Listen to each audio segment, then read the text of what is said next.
Good morning. So, is it really different this time? In the last couple of videos, I've mentioned or hinted at cycles in our social and economic structures. These are things that seem to happen over and over again. So, I'd like to talk about that today. Hi, I'm Steve, and this is Awake with Steve, where I talk about the things that keep me awake at night. What wakes me up in the middle of the night? My anxieties, if you will. And today I'm going to approach it from the angle of patterns. I get to worrying about my train wrecks. I'll link it up here somewhere to where I define my train wreck, my train wrecks and what they mean. A lot of the train wrecks, if you will, of current events that seem so messy and the trends that are heading downhill fast, in my opinion, can be lumped into a series of cycles. And that's my anxieties go really, really dark on these things. And then, it's just a cycle.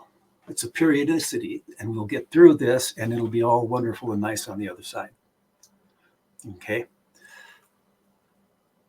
I have been in the stock market off and on ever since you had to call your broker to place an order. This is pre-internet. And as the market goes up and as it goes down, you always get these loud voices saying, things are either terrible or they're wonderful or something. They're different. It's different than it was. This time is different. And almost inevitably, this time is not different. It may be a little more, have a larger magnitude, a little more speed in the up and down. Maybe the periodicity is a little bit different, but it's not different. So kind of what I'd like to do is kind of go through some of the suggested patterns. There have been books and YouTube's written about this stuff. I will link references to all of those in the descriptions below. And then I'm actually want to examine how real these patterns are.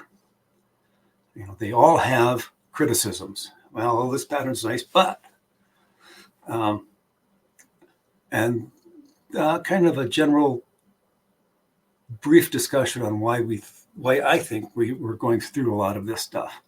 And then we will look at what's different. Is this really different this time?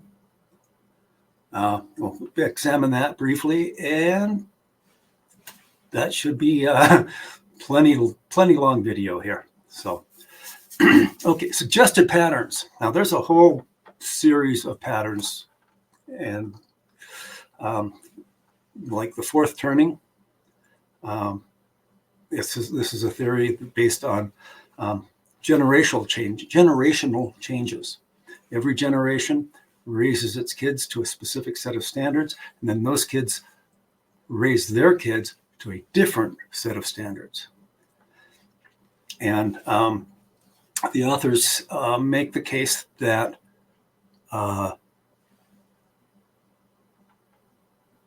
there's a cycle here of about 4 generations. So the latest one starting with the GIs returning from World War II up through pretty much until today. And the argument is we're in the fourth turning now, which is extremely chaotic, which results in very difficult times, very challenging times, up to and including wars. So, yes, that's a wonderfully enlightening book, I think. Another one that I've just recently seen is a YouTube on the Walt If Alt Hist YouTube. And he's got a period of about 100 years. And he takes it more from a social, I don't know, it seems to me, I've only watched a couple of his videos on this particular subject. It seems to me that he looks at social changes and how things get more lax and less disciplined, and then it breaks down and we get back to something that approaches a religion of some sort, or you have well-defined constraints on society, on individuals. So, and they're looking about 100 years there, is what he talks about. Peter Zeihan, he takes it from a political viewpoint, where in the U.S. There are realignments of the political parties.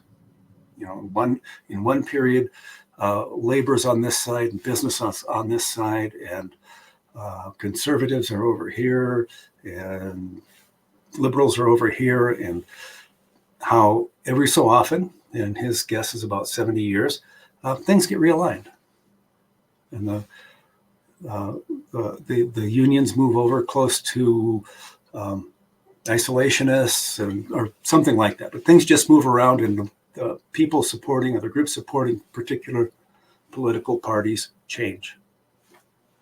So there's that. Ray Dalio actually takes a little bit longer viewpoint, and he actually goes through the whole cycles of empires, if you will, civilizations, and how they change and what draws them to a close. And then he applies it to the U.S., of course. And his basic thesis is we're in for some rather dramatic changes economically at this point. So are these, you know, and there's other authors, other researchers all having differing opinions on the cycles that we're going through. So, and on the one hand, it's kind of a relief to know we're just going through these cycles and we'll come out the other side. Then I start digging into them and looking at them a little bit more closely, and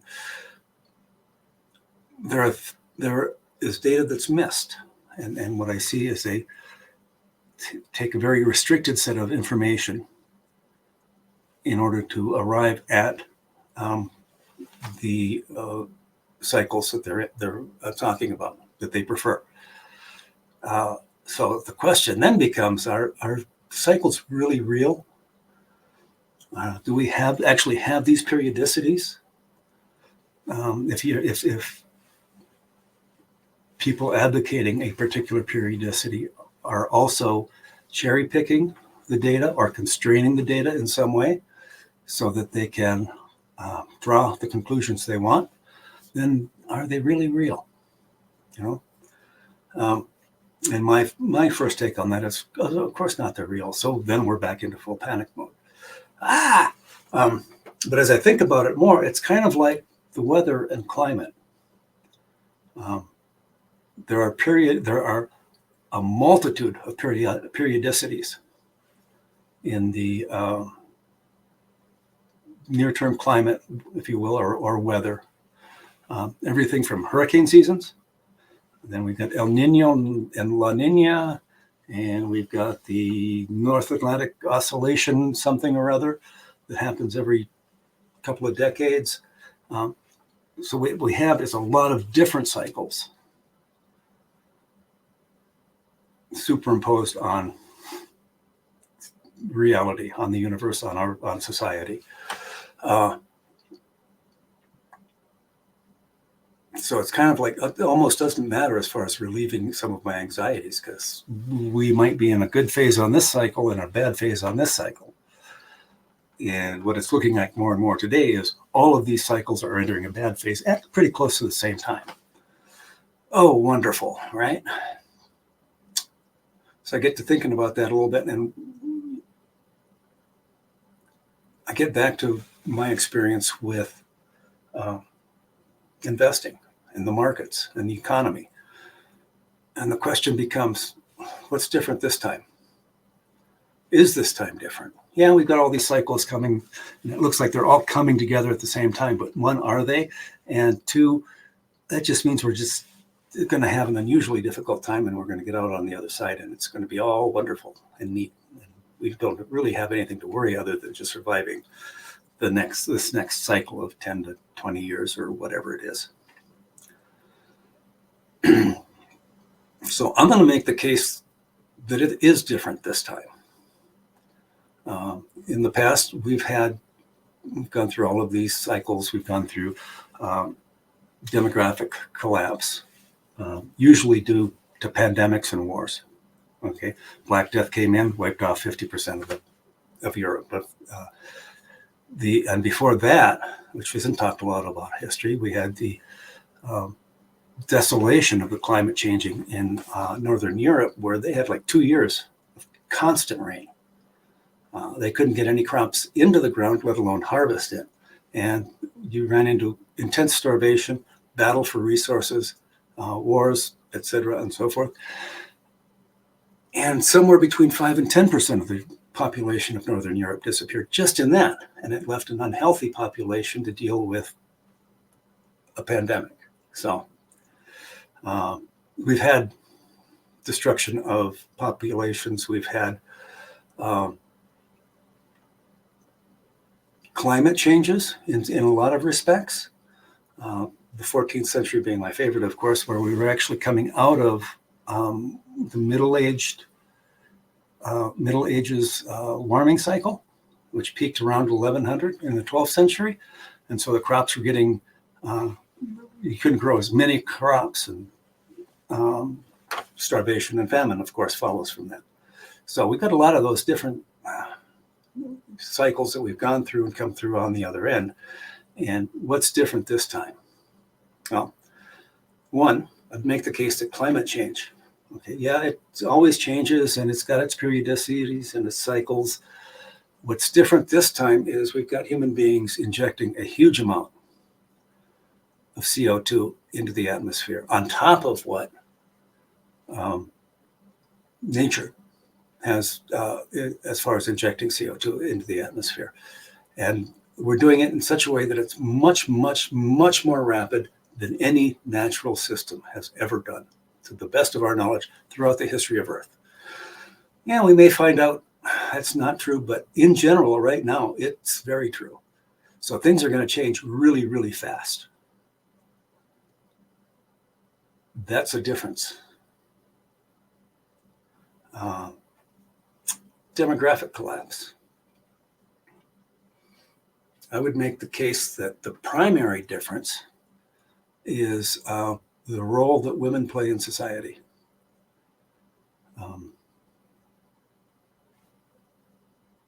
They have their own plans. They have a life that is not dependent on having 14 children. They have a lot more control over their lives than they've ever had. And it would have to be a horrendous catastrophe for them to lose that. Not only from a societal standpoint, but also from a biological standpoint, a pharmacological standpoint. So there's that. Pollution. We have the forever chemicals now. We have microscopic plastic particles in the water and in the plants and in the air. We have, and these are long-term pollutants. They're not going to, cut down the population by half, and these will be gone in a generation. These will be hanging around for a very, very long time. Not to mention carbon dioxide, methane, some of the fluorocarbons we've been injecting into the atmosphere. You can make the argument that some of these are only short-term, but they degrade into longer-term problems. Methane degrades into carbon dioxide and water. Fluorocarbons, those weren't supposed to be around forever, but we've still got the hole over the ozone hole over the Antarctic, and it's shrinking, but it's not shrinking very fast, which means they're staying around a lot longer than most people are led to expect. So we have things that are much longer term than a generation or two to fix. And then on top of that, for me anyway, we have the total system collapse. 1077, the year civilization died. Are we in that phase again? We've not had such a large collapse of civilizations since that time. And maybe it's time again. Maybe humanity has accumulated so much garbage, so much stuff that we don't need in our societies anymore, so much luggage, baggage, whatever you want to call it, that we need to simply get rid of a lot of it, go back, I don't know, a couple centuries, go back to the 17th century, the 18th century, technically, and start over and do things a little different this time based on what we remember happening prior to the collapse. That's a scary thing. I'd like to think we're not going to go there, but it's looking pretty. It's looking like it's pretty inevitable at this point. We can change it. Absolutely, we can change it. There are changes being made in societies now, that are starting to move our society, our civilization, away from that end. And as I've said before, I will maintain that we have all of the tools that we need to prevent systems collapse. It's just a question of if we want to use it. So, what do you think? Comments below. It's going to be interesting times. You know, the old Chinese, may you live in interesting times. No.